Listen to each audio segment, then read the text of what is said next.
बोलिए श्री प्राणनाथ प्यारे की जय।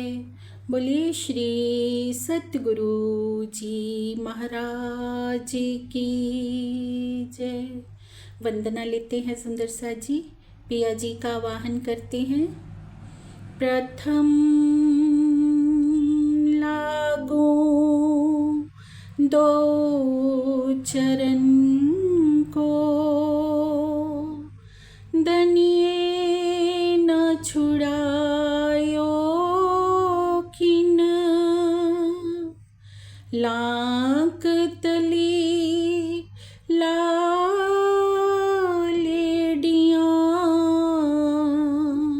मेरे जीव के एही जीवन, इन पाँव तले पड़ी रहूं, धनी नजर खोलो बातून, पलना वालों निरखूं नेत्रे मेरे जीव के एही जीवन,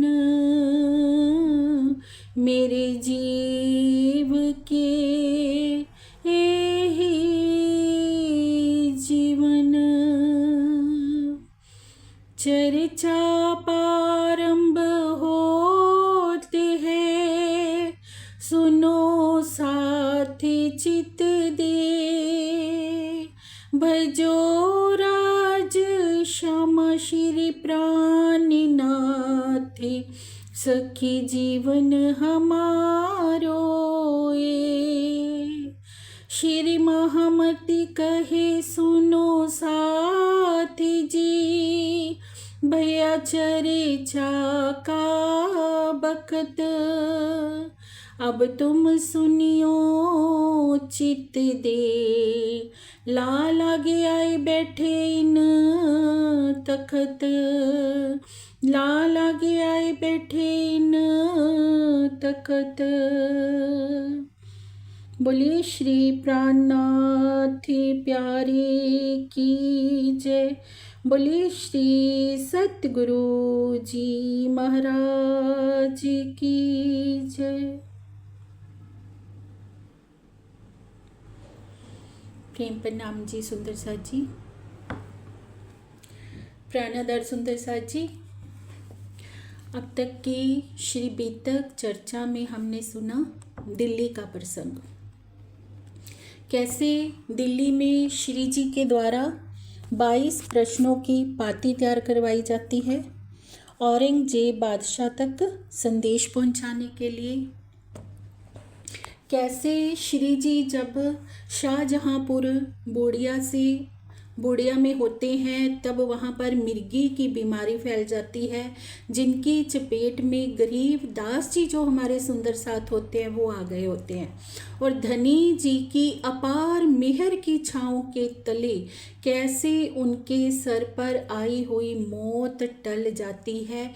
इस प्रसंग से धनी जी हमें समझा रहे हैं कि पिया जी का वरद हस्त इस जागनी ब्रह्मांड में भी कैसे हम ब्रह्मंगनाओं के साथ है, कैसे हमारे दोनों तन पिया पर ब्रह्म की अपार मेहर की छाँव तले हैं। और हमने सुना श्री लक्ष्मी दास जी के ऊपर हंसी का प्रसंग, जिनके माध्यम से धनी जी ने हमें समझाया कि श्रीमुख वाणी का परम वाक्य ही परम सत्य है। तो सुंदर सा जी अब श्री जी दिल्ली से आगे बढ़ते हैं और कैसे क्या घटनाक्रम होता है, क्या क्या लीलाएं होती हैं वो सुनते हैं हम चौपाई के द्वारा। प्रेम प्रणाम जी। प्रणाम जी। राज श्यामा जी। हमको उत आवन दियो, आए के करें विचार, हमको उत आवन दियो, आए के करें विचार, जैसा लाग देखें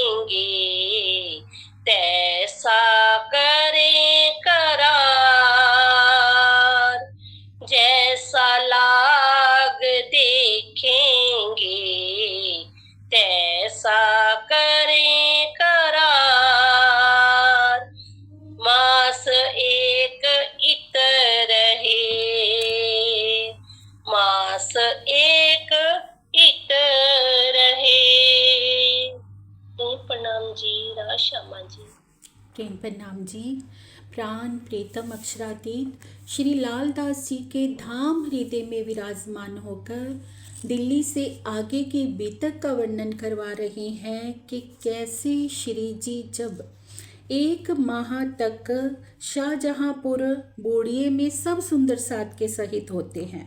उसके पश्चात वहाँ से हरिद्वार के लिए प्रस्थान करते हैं, क्योंकि ग्रंथों के अकॉर्डिंग जो शालीवान शाखा के 1600 वर्ष कहे गए हैं सुंदर साथ जी, वो व्यतीत हो चुके होते हैं और समय आ पहुंचता है 1735 का, जिसमें पिया प्राणनाथ जी का धर्म शास्त्रों में विद्याविनंद बुद्ध निष्कलंक स्वरूप में जाहिर होना लिखा है।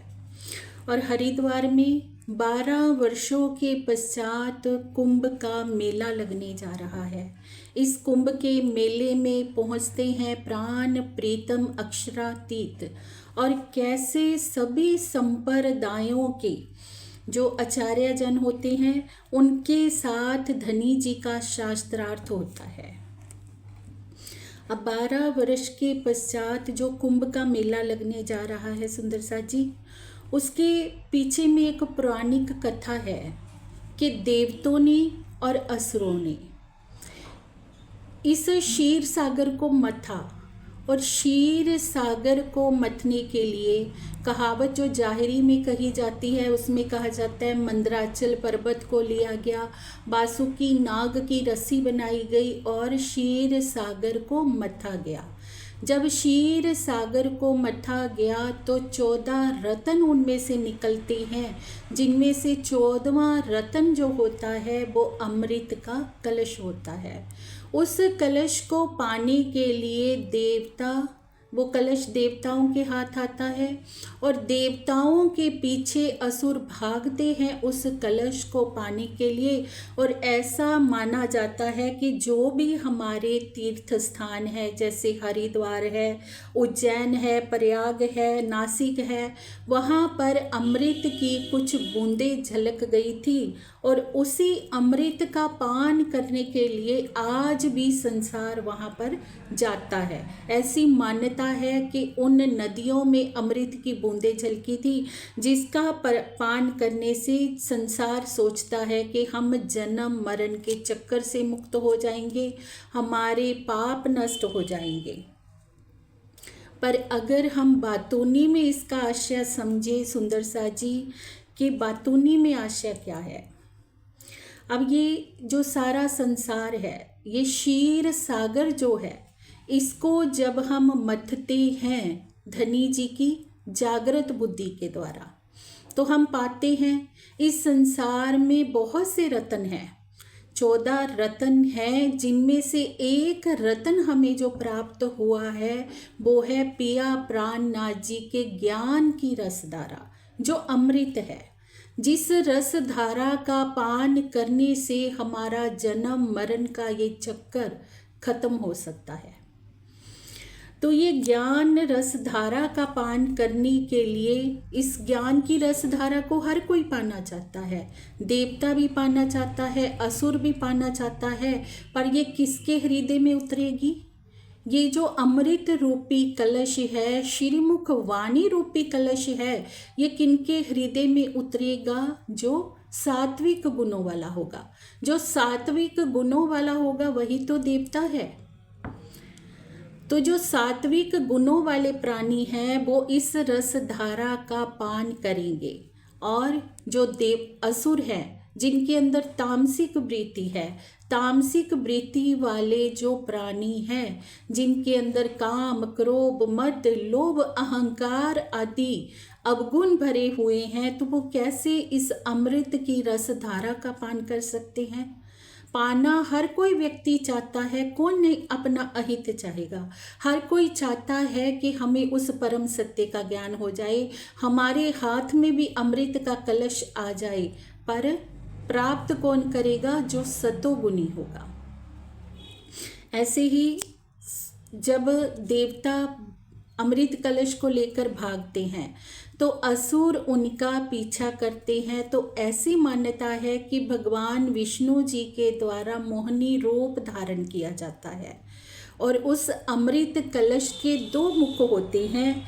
एक मुख में होता है अमृत और एक मुख में होती है मदिरा। और जो असुर है उनको क्या पिलाते रहते हैं? मदिरा। और जो देवता हैं उनको अमृत मिल जाता है। ऐसे ही जो सारा संसार है आज कहाँ लगा हुआ है? माया की तृष्णाओं को ही अमृत मानकर उनमें डूबा पड़ा है। क्योंकि जो तमोगुण की वृत्ति हटेगी, तामसिकता मन से हटेगी, तभी तो अमृत का रस चखा जाएगा।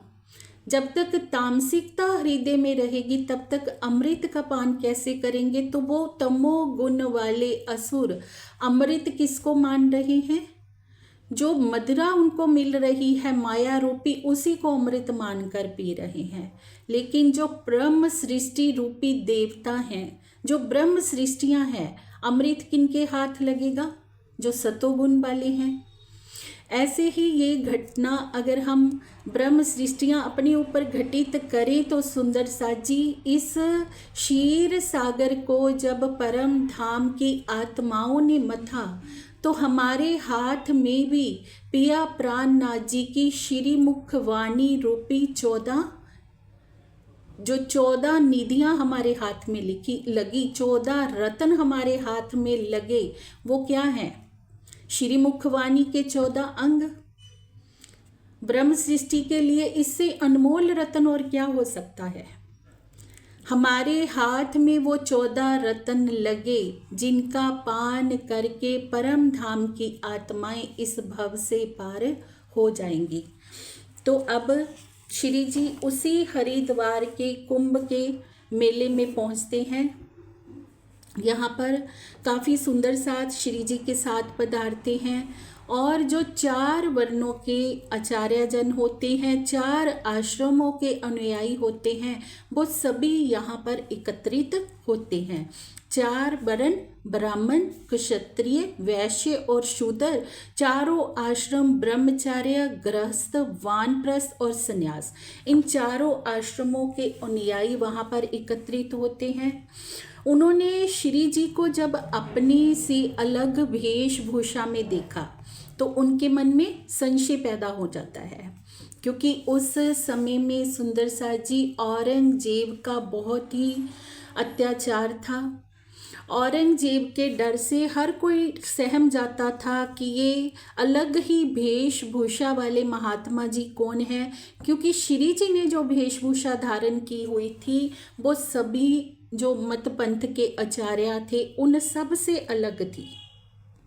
श्री जी के कैसी वेशभूषा थी? जैसे सभी ने तो, किसी ने भगवे पहने हुए थे, तिलक लगाया हुआ था, कंठी पहनी हुई थी, सबने अपनी अपनी पद्धति के अकॉर्डिंग एक वेशभूषा धारण की हुई थी।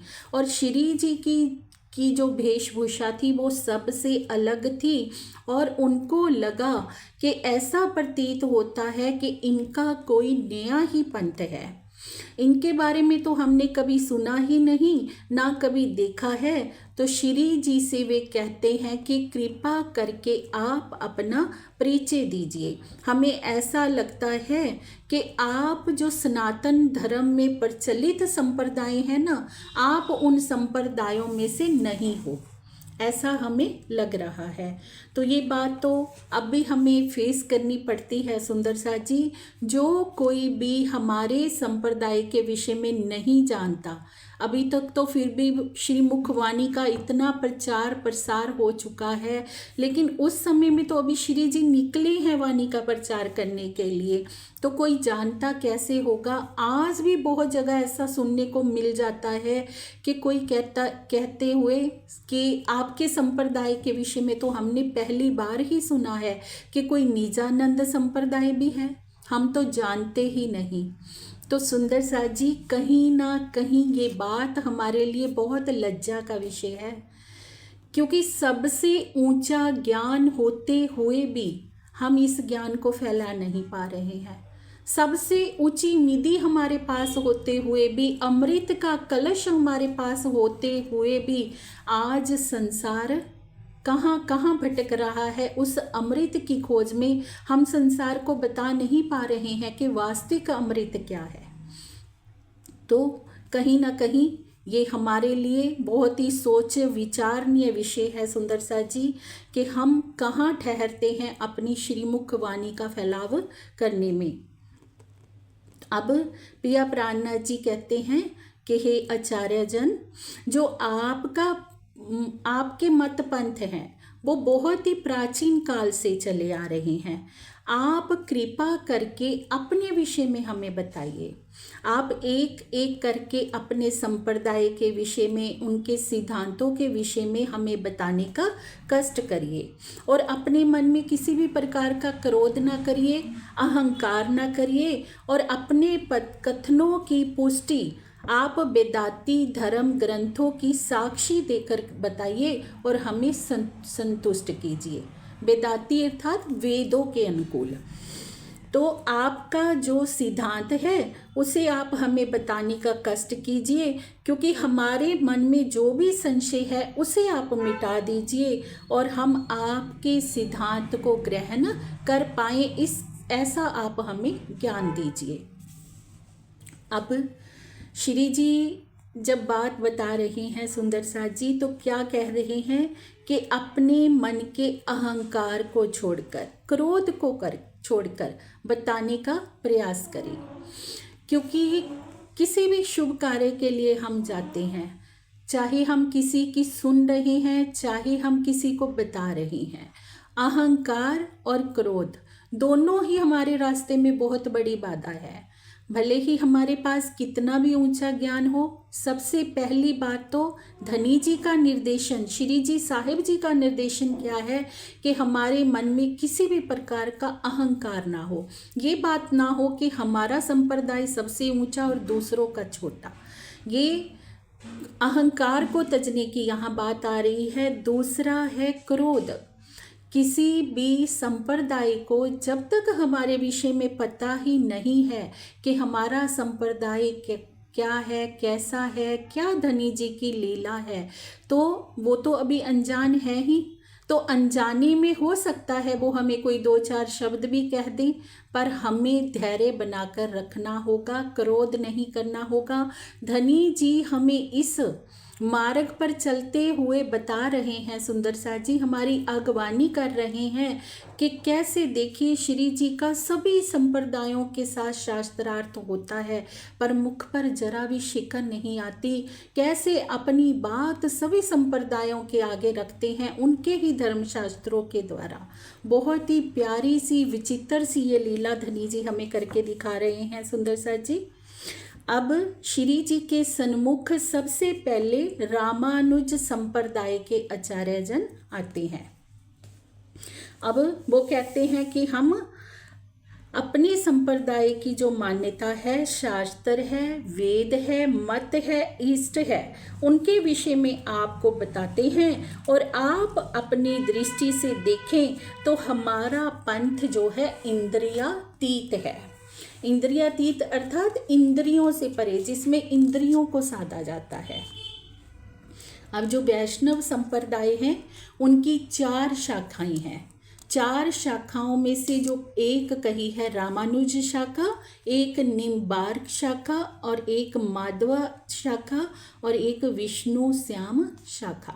सबसे पहले रामानुज संप्रदाय के आचार्य जन आगे आते हैं और अपनी संप्रदाय के विषय में बताते हैं। क्या कहते हैं कि जो हमारा मत है वो परमात्मा के नाम की माला को हृदय में धारण करता है। हम कौन सी माला धारण करते हैं? परमात्मा के नाम की। और हमारा गोत्र अच्युत है। अच्युत अर्थात जो कभी भी निष्फल नहीं होता, वो हमारा गोत्र है। अनंत परमात्मा ही हमारी शाखा है। अब यहाँ से गोत्र से क्या भाव है सुंदर सा जी? जैसे किसी संप्रदाय को चलाने वाला जो सबसे प्रथम व्यक्ति होता है ना, उस संप्रदाय का जो पहला व्यक्ति, उसके नाम से जो संप्रदाय चला होता है उसे गोत्र कहा गया है। तो क्या कहते हैं, हमारा गोत्र अच्युत है, और कहते हैं हमारा वर्ण शुक्ल है और अन्य सभी वर्णों से परे हैं। हम साम वेद का श्रवण करते हैं तथा सामीप्य मुक्ति को मानते हैं। कहते हम साम वेद, जैसे 4 वेद हैं, 4 वेदों में से साम वेद को हम मानते हैं, उसको सुनते हैं और सामीप्य मुक्ति को मानते हैं, अर्थात जो परमात्मा के नज़दीक ले जाती है वो, उस मुक्ति को हम मानते हैं। और हमारा वर्ण शुक्ल है, शुक्ल अर्थात सफ़ेद, कि हमारा जो सफ़ेद वर्ण है। तो अब जो कह रहे हैं तीनों गुणों के आधार पर ना 4 वर्णों की कल्पना की जाती है। एक है सफ़ेद, दूसरा है लाल, तीसरा है पीला और चौथा है काला। अब जो विशुद्ध सत्व गुण का प्रवृत्ति वाला जो माना जाता है वो शुक्ल वर्ण माना जाता है, और जो रजोगुण होता है जिसमें सत्वगुण और रजोगुण मिश्रित होता है ना, उसको लाल वर्ण माना जाता है, और जो रजोगुण और तमोगुण से मिश्रित होता है उसको पीला वर्ण माना जाता है, और जो पूरी तरह तमोगुण से प्रवृत्ति जो जिसकी होती है उसको काला वर्ण माना जाता है। ये सब बताते हैं रामानुज के आचार्यजन अपने संप्रदाय के विषय में, और कहते हैं हमारा मठ जो है वो बैकुंठ है, और सुमेरु पर्वत की हम प्रदक्षिणा करते हैं। जो हमारा बीज मंत्र है वो निराकार है, और आकाश के समान हम ब्रह्म को ही सर्व व्यापक मानते हैं, कि हम कहते हैं कि जो परमात्मा है, ब्रह्म है, वो सब और व्यापक है। अब श्री जी कैसे इसका उत्तर देंगे सुंदर साथ जी, आगे हम सुनेंगे। और कहते हैं कि हमारा क्षेत्र जो है वो पद्म नाभि है, अर्थात जो भगवान विष्णु जी का नाभि कमल है ना, नाभि कमल वही हमारा क्षेत्र है। और सुख विलास का जो हमारा स्थान है वो मेलकोटा है, और अति उज्जवल प्रकाशमयी लक्ष्मी जी ही हमारा इष्ट है, जिनका ज्ञान अति गोपनीय है। अब क्षेत्र किसको माना जाता है, जो ज्ञान का केंद्र होता है। कहते हमारे जो ज्ञान का केंद्र है वो कौन सा है, हमारा पद्म नाभ है। अब आगे बताते हैं, हमारे संप्रदाय की पद्धति को लक्ष्मी जी ने प्रचलित किया है। इस पद्धति को ग्रहण किए बिना मन में भ्रम बना ही रहता है। 14 लोकों में सर्वोपरि जो बैकुंठ है वही हमारा अखाड़ा अर्थात मूल निवास है, कि हम मूल रूप से कहाँ से निवास करने वाले हैं, बैकुंठ से। जैसे हम सुंदर साथ अपने को क्या कहते हैं कि हम कहाँ के निवासी हैं, परम धाम के। ऐसे ही रामानुज संप्रदाय के आचार्यजन कहते हैं कि हमारा अखाड़ा अर्थात मूल स्थान जो है वो बैकुंठ है। हमारा धाम रंगनाथ है। कावेरी नदी को हम अपना तीर्थ मानते हैं। कमला अर्थात लक्ष्मी जी हमारी देवी है, जिनसे हमारी सारी कामनाएं पूरी होती हैं। और आगे बताते हैं, हमारे देवता नारायण जी हैं। विष्णु भगवान हमारे आचार्य हैं। अलख निरंजन गायत्री मंत्र को हम मानते हैं। रामानुज मत के आचार्यों ने इस प्रकार से अपनी पद्धति के विषय में बताया। अब उनकी पद्धति को सुनकर प्राण प्रीतम अक्षरातीत क्या कहते हैं, श्री जी प्रश्न करते हैं कि आप लोग धन्य हैं, आपका मत तो अगाध महिमा वाला है। आपने अपना धाम, मूल घर, मठ, तीर्थ आदि सब कुछ इस नश्वर जगत में ही कहा है। वेद कहते हैं कि महाप्रलय में तो ये संसार लय हो जाता है। जब महाप्रलय में ना शरीर रहेगा ना संसार रहेगा, तो आप कृपा करके हमें बताइए कि तब जीव का अस्तित्व कहाँ रहेगा। अब उन्होंने कहा था ना कि हम अलख निरंजन गायत्री मंत्र को मानते हैं, है ना। तो बात तो सारी अखंड की कर रहे हैं, पर क्या कह रहे हैं, कि निराकार में सारी बातों को घटा रहे हैं। तो श्री जी एक ही प्रश्न उनसे करते हैं कि जब महाप्रलय में ना शरीर रहेगा ना ये इंद्रिय रहेंगी जिसको आप इंद्रियातीत कह रहे हो, तो फिर बताइए वो जीव का अस्तित्व कहाँ रहेगा। तो इस बात को सुनकर उनके पास कोई जवाब नहीं होता। तब फिर नीवानुज संप्रदाय के जो आचार्य जन होते हैं वो श्री जी के आगे आते हैं और कहते हैं कि हम आपको अपने संप्रदाय की विधि के विषय में बताते हैं। तो अब श्री जी को बता रहे हैं निम्बार्क संप्रदाय के आचार्य जन कि जो हमारी शाला है वो क्या है, मथुरा।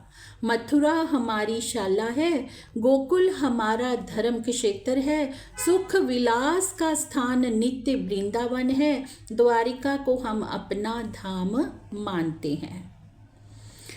तो अब आगे बताते हैं, गोमती नदी को हम अपना तीर्थ मानते हैं, रुक्मणी हमारी इष्ट है और यजुर्वेद हमारा वेद है। अब पहले रामानुज के आचार्य जन ने क्या बताया था, सामवेद को अपना वेद बताया था और ये यजुर्वेद को अपना वेद बता रहे हैं। हरि नाम की माला को हम हृदय में धारण करते हैं जिससे माया के सारे पर्दे दूर हो जाते हैं। वृंदा को हम अपनी देवी मानते हैं, मुक्ति हमारी सारूप्य है, प्रणव मंत्र ओम का हम जप करते हैं। हमारा यह संप्रदाय सनकादिक ऋषि से चला आ रहा है और अनंत प्राचीन हमारा संप्रदाय है। कहते हैं कि हमारे लिए गोपाल मंत्र की विशेषता है। गोपाल वंश गायत्री मंत्र को हम अपना गायत्री मंत्र मानते हैं। हमारे आचार्य नारद जी तथा दुर्वासा ऋषि जी हैं। विष्णु के वाहन गरुड़ हमारे देवता हैं जो हमेशा संतों की रक्षा करते हैं। यह हमारे लिए निम्बार्क संप्रदाय की पद्धति है। अब पिया प्राणनाथ जी ने उनसे प्रश्न किया कि आपने इस बात का विचार ही नहीं किया कि आप कुछ बातें इस जगत के अंदर ही कह रहे हैं और कुछ बातें जगत के परे की कह रहे हैं। तो आप कृपा करके हमें बताने का प्रयास कीजिए। अब श्री जी के प्रश्नों से जब वो मौन हो जाते हैं तो आगे विष्णु श्याम जो संप्रदाय है उनके आचार्य जन श्री जी के आगे आते हैं। तो अब कहते हैं कि श्री जी को कि महात्मा जन, हम आपको अपने संप्रदाय के विषय में, इष्ट के विषय में, उपासना वेद जप आदि के विषय में बताते हैं, आप कृपा करके सुनिए। तो कहते हैं हमारे धर्म की शाला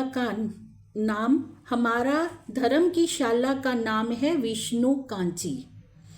विष्णु कांची हमारी शाला है। सफेद रंग चक्र हमारा तीर्थ है। इंद्रियों के दमन से जब हृदय में निर्मलता आती है तो उसे हम सुख विलास का स्थान मानते हैं कि जब इंद्रिय निर्मल हो जाती है कठिन साधनाओं के द्वारा तो वही हमारा सुख विलास का स्थान है। मार्कंडेय ऋषि हमारे तीर्थ स्थान है।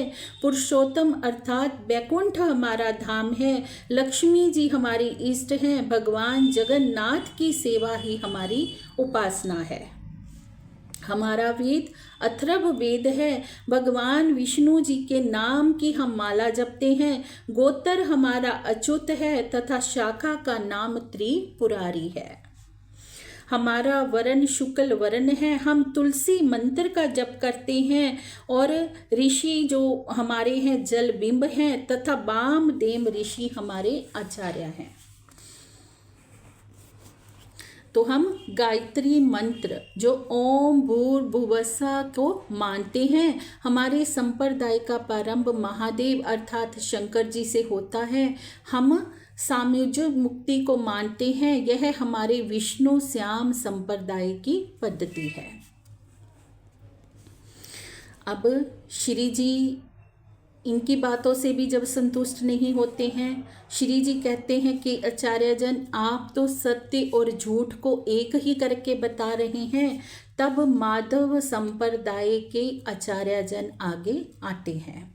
अब माधव संप्रदाय के आचार्यजन क्या कहते हैं कि उज्जैन हमारी शाला है और नैमिषारण्य क्षेत्र है, तप द्वारा अंगों को तपाने में ही हम सुख का विलास का स्थान मानते हैं। बद्रीनाथ हमारा धाम है, अलकनंदा नदी हमारा तीर्थ है, हम ब्रह्मा जी की उपासना करते हैं, सावित्री हमारी इष्ट है, प्रथम वेद ऋग्वेद को हम अपना वेद मानते हैं।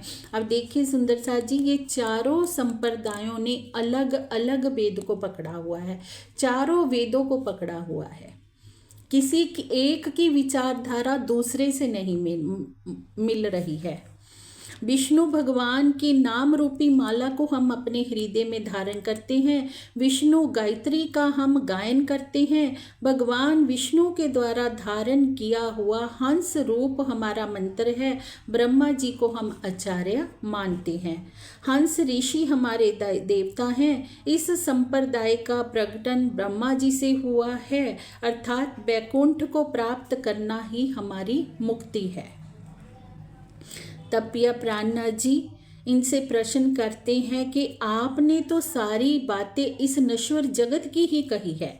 वेदों में कहा गया है कि यह संसार भ्रम रूप है और स्वप्नमयी है तथा महाप्रलय में ये लय हो जाने वाला है। तब आपके द्वारा कही हुई बातों से मुक्ति का जो स्थान है वो कहाँ होगा? कृपया करके आप हमारे प्रश्नों का आंसर दीजिए। अब इस तरह से चारों संप्रदायों से श्री जी का शास्त्रार्थ होता है सुंदर सा जी। और आगे अब आते हैं अथ 10 नाम संन्यास की विधि वाले, जिनकी प्रथम मान्या में वो क्या बता रहे हैं? फिर 10 नाम संन्यास जो बोले इष्ट परमान, मान्या 7 मठ 4 हमारे, परम हंस मते जान।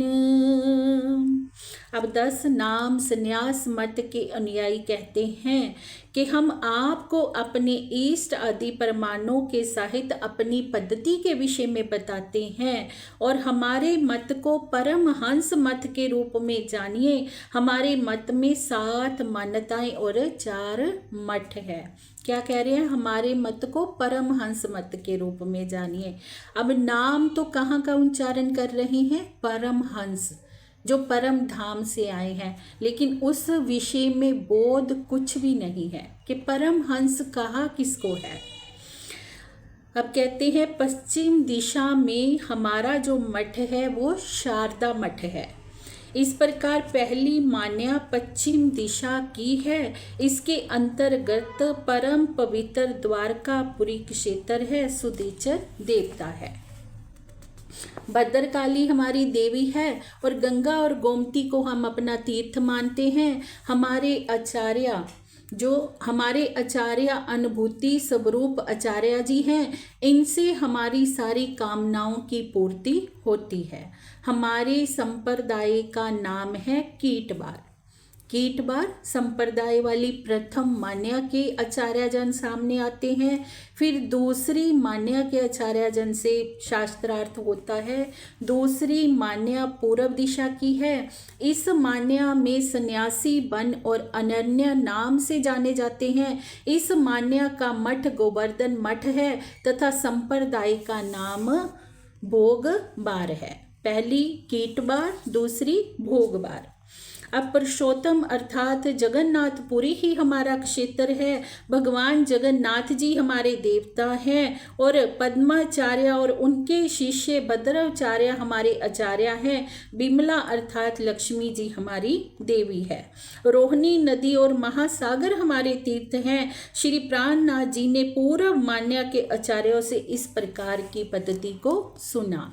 अब तीसरी मान्या के आचार्यजन सामने आते हैं और कहते हैं कि जो हमारा मठ है वो जोशी मठ है और हमारी संप्रदाय का नाम आनंद बार है। पहली का नाम बताया कीट बार बताया, दूसरी का भोग बार बताया, अब तीसरी का आनंद बार है। और कहते हैं नर और नारायण ऋषि ही हमारे देवता हैं। इस मान्य के सन्यासियों के नाम के साथ गिरि, पर्वत और सागर जोड़ते हैं और क्या कहते हैं, पूरन गिरि ही हमारी देवी है। हमारी मुक्ति का स्थान अलकनंदा नदी है और वही हमारा तीर्थ है। तो इस तरह से 3 मान्याओं के संप्रदायों से श्री जी का शास्त्रार्थ होता है। अब चौथी मान्या के आचार्य जन सामने आते हैं। चौथी मान्या जो दक्षिण दिशा की है, इनके जो सन्यासी हैं वो अपने नाम के साथ पुरी, भारती और सरस्वती शब्दों को जोड़ते हैं। इनके मठ का नाम श्रृंगेरी मठ है। हमारे क्या कहते हैं, हमारे संप्रदाय का नाम भूरी बार है। रामेश्वर का स्थान हमारा पवित्र क्षेत्र है। शंकर और आदि 12 हमारे देवता है। कामाख्या हमारी देवी है। कामाख्या देवी का मंदिर जो असम में पड़ता है सुंदर सा जी, उसी कामाख्या को ये अपनी देवी मानते हैं। और भृंगी ऋषि हमारे ऋषि हैं। पृथ्वी धाराचार्य हमारे आचार्य हैं तथा तुंगभद्रा नदी हमारा तीर्थ है। श्री जी ने चौथी मान्या की इस पद्धति को अच्छी तरह से सुना। अब 5वीं मान्या के जो आचार्य जन होते हैं वो श्री जी के सन्मुख आते हैं। अब 5वीं मान्या जो उनका नाम है उदरबा, इसका मठ समेरु पर्वत है और संप्रदाय की उत्पत्ति का स्थान काशी नगर है। ज्ञान का स्थान कैलाश क्षेत्र है। निराकार निरंजन ही सत्य है और वही हमारे देवता है। अनादि माया हमारी देवी है। ईश्वर ही हमारे आचार्य है। ईश्वर अर्थात आदि नारायण, आदि नारायण ही हमारे आचार्य हैं। मान सरोवर हमारा तीर्थ है। ये 5वीं हमारी मान्या है। श्री जी ने इन मान्याओं की पद्धति को अच्छे से सुना। अब 6ठी मान्या वाले आगे आकर अपनी संप्रदाय की विधि को बताते हैं। क्या कहते हैं कि 6ठी मान्या का नाम है आत्मा तथा इसका मठ मूल परातम है। 6ठी मान्या की जो मान्या का नाम आत्मा है और अपना मठ ये परातम को मानते हैं। संप्रदाय का नाम सत संतुष्ट है। योग तथा त्रिगुणातीत जो अलौकिक मार्ग है वो योग के द्वारा त्रिगुणातीत को पाना है, जिसे छोड़ा नहीं जा सकता। नाभि को हम अपना क्षेत्र मानते हैं। परम हंस अवस्था की प्राप्ति को हम देवता मानते हैं। अपने हृदय में स्थित अपनी शुद्ध मानसिक शक्ति को हम अपनी देवी मानते हैं। जो चैतन्य परमात्मा सर्वव्यापक है उसे हम आचार्य मानते हैं। त्रिकुटी को हम तीर्थ मानते हैं। और ध्यान रूपी सरोवर ही हमारा क्षेत्र है। ये हमारी 6ठी मान्या की विधि है। जब पिया प्राणनाथ जी ने इस 6ठी मान्या की पद्धति को सुना तो उन्होंने अपने मन में सोचा कि इसमें तो सुंदर साथ की बात है, किंतु ये लोग सब कुछ अपने शरीर पर ही घटा रहे हैं। तो क्योंकि ये मानसरोवर को ही अपना क्षेत्र मान रहे हैं, परमहंस की इसमें बात आई है, लेकिन सब कुछ अपने शरीरों पर घटित कर रहे हैं अज्ञानतावश। अब 7म मान्या के जो सांप्रदायिक आचार्य जन होते हैं वे आगे आते हैं और कहते हैं कि आचार्य जन आप हमारी मान्या के विषय में सुनिए। कहते हैं जो भरत खंड में जम्बू द्वीप है, जहाँ पर ब्रह्मा जी के मानसिक पुत्र सनकादि को शिखा तथा ऋषि को सूत्र कहा गया है। जजोपवीत को ही बाहरी रूप से सूत्र कहा जाता है। 4 प्रकार के मठों का वर्णन किया गया है।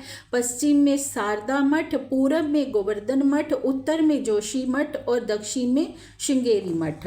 अब चारों मठों के ब्रह्मचारी 4 प्रकार के नामों से जाने जाते हैं। आनंद स्वरूप, चैतन्य, प्रकाश तथा सन्यासियों का आध्यात्मिक स्तर 4 प्रकार का होता है, जो कुटीचर, बोध, हंस और परमहंस। इस प्रकार 7 मान्यों के 7 मठों की वास्तविकता बताई गई है। अब सातों जो मठ के सन्यासी आपस में विचार करके श्री जी से कहने लगते हैं कि हम आपको अपने उपदेश, बोध और दीक्षा के संबंध में कह रहे हैं, आप उसका मूल्यांकन कीजिए। अब वो क्या सोच रहे हैं कि शायद ये हमसे दीक्षा लेने के लिए आए हैं श्री जी, तो एक एक करके अपनी पद्धति के विषय में बता रहे हैं कि आप चाहो तो हमसे आप दीक्षा ले सकते हो। तो श्री जी सारी पद्धति को सुनते जाते हैं सुंदर साथ जी, पर कहीं पर भी उनको वो जो रास्ता था, वो सत्य का वो मार्ग कहीं पर भी दिखाई नहीं दिया। तो अब आगे अथ छठ दर्शन की विधि वाले आते हैं, जिसमें 6 दर्शनों की समीक्षा की गई है। अब उन आचार्य जनों से श्री जी का शास्त्रार्थ होता है, एक एक करके वो सब अपनी पद्धति के विषय में बताते हैं। और क्या बताते हैं कि हम जो ब्रह्मा जी के 4 मुख कहे गए हैं, 4 वेद कहे गए हैं, हम उनका ही अध्ययन करते हैं। और जो पूर्व मुख ऋग्वेद है, वो पहले जो न्याय दर्शन वाले होते हैं वो बताते हैं कि हम उनका अध्ययन करते हैं। उत्तर मुख में अथर्व वेद है और पश्चिम मुख में यजुर्वेद है, उन सब रहस्यों को वो उजागर करते हैं। और पूर्व मुख से न्याय दर्शन प्रकट होता है, उनके पश्चिम मुख से जो शास्त्र प्रकट होते हैं, अब हम उनके विषय में आपको बताते हैं। तो क्या बता रहे हैं कि गौतम ऋषि जी ने न्याय दर्शन की रचना की, वेद व्यास जी तथा उनके शिष्य जैमिनी ने मीमांसा के दोनों ग्रंथों की रचना की। अब पूरा उनके विषय में बताकर मीमांसा दर्शन के विषय में बताते हैं। इस प्रकार से एक एक करके सभी जो सांख्या दर्शन वाले होते हैं वो श्री जी को बताते हैं अपने पूरे संप्रदायों के विषय में। पतंजलि दर्शन वाले बताते हैं, वेदांत दर्शन वाले बताते हैं सुंदर साथ जी। अब जब इन सब के प्रश्नों को श्री जी सुनते हैं तो श्री जी का जवाब क्या होता है? श्री जी क्या कहते हैं कि हे संत जनों, आप विरोध छोड़कर शांति पूर्वक मेरी बात को सुनिए। हरिवंश पुराण में वेद व्यास जी ने राजा जनमेजय से जो बात कही है, आप उस पर विचार कीजिए। क्या बात कही है उन्होंने? वेद व्यास जी ने राजा जनमेजय से कि एक अनहोनी घटना होने वाली है। तो यह सुनकर राजा जनमेजय कहते हैं कि गुरुजन कृपा करके आप मुझे बताने का कष्ट करें कि वो घटना क्या होने वाली है। तो व्यास जी कहते हैं कि अब ब्रह्म स्वरूप मुनि प्रकट होने वाले हैं, जो आज दिन तक सबके लिए दुर्लभ थे, जिनके विषय में आज दिन तक कोई जान नहीं पाया था। वो ऋषि मुनि, वो ब्रह्म मुनि इस संसार में प्रकट होने वाले हैं। तब राजा जनमेजय ने व्यास जी से पूछा कि सनकादिक से लेकर आप तक इतने ऋषि हो गए, क्या आप में से कोई भी ब्रह्म स्वरूप नहीं हुआ? कि वो कहते हैं हम तो आपको ही ब्रह्म का स्वरूप मान रहे थे, क्या आप में से कोई भी ब्रह्म स्वरूप नहीं हुआ? तो क्या कहते हैं वेद व्यास जी? कहते हैं राजा, वे पहले ऐसा कभी भी नहीं हुआ, ना कभी भविष्य में होने वाला है। ये कल युग ही ऐसा धन्य धन्य है जहाँ पर ब्रह्म मुनि प्रकट होने वाले हैं, जो आज से पहले कभी नहीं हुए थे और भविष्य में भी कभी नहीं होंगे, वो ब्रह्म मुनि। तो कहते हैं उनकी पहचान क्या है? उनकी सबसे बड़ी पहचान बताते हुए वो बताते हैं कि वो ब्रह्म मुनि जो इस ब्रह्मांड में प्रकट होंगे, वो एक उत्तम पुरुष अक्षरातीत के अतिरिक्त अन्य किसी की भी भक्ति नहीं करेंगे। वो एक परमात्मा की आराधना करेंगे, उनका इष्ट एक परमात्मा होगा। यह बात वेद व्यास जी ने राजा जनमेजय से कही, जिसका बहुत ही सुंदर विस्तार दिया हुआ है। और कहते हैं कि मैं हरिवंश पुराण में उसकी साक्षी दे रहा हूँ।